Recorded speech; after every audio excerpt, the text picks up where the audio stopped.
বিজয়নগরে রহস্যজনক এক যুবকের মৃত্যু।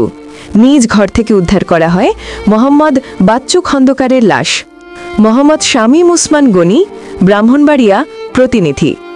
ব্রাহ্মণবাড়িয়ার বিজয়নগর উপজেলার ইছাপুরা ইউনিয়নের আড়িয়ল গ্রামে মোহাম্মদ বাচ্চু খন্দকারের রহস্যজনক মৃত্যুতে স্থানীয় এলাকা জুড়ে চাঞ্চল্যের সৃষ্টি করেছে।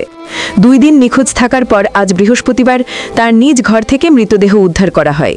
স্থানীয়রা জানান, মোহাম্মদ বাচ্চু খন্দকার গত 2 দিন ধরে নিখোঁজ ছিলেন।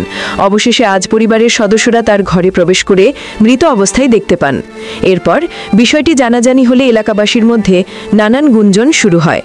প্রত্যক্ষদর্শীরা জানিয়েছেন, মরদেহের অবস্থা দেখে ধারণা করা হচ্ছে তিনি 2 দিন আগেই মৃত্যুবরণ করেছেন। তবে মৃত্যুর সঠিক কারণ এখনও নিশ্চিত হওয়া যায়নি। ঘটনার খবর পেয়ে বিজয়নগর থানা পুলিশ ঘটনাস্থলে উপস্থিত হয়ে মরদেহ উদ্ধার করে ময়নাতন্ত্রের জন্য ব্রাহ্মণবাড়িয়া সদর হাসপাতাল মর্গে পাঠিয়েছে।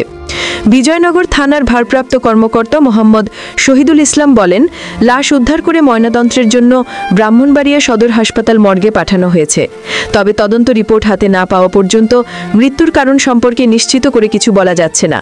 রিপোর্ট হাতে আসার পর যদি কোনো আলামত খুঁজে পাওয়া যায় তবে অবশ্যই আমরা দোষীদের বিরুদ্ধে আইনগত ব্যবস্থা গ্রহণ করা হবে।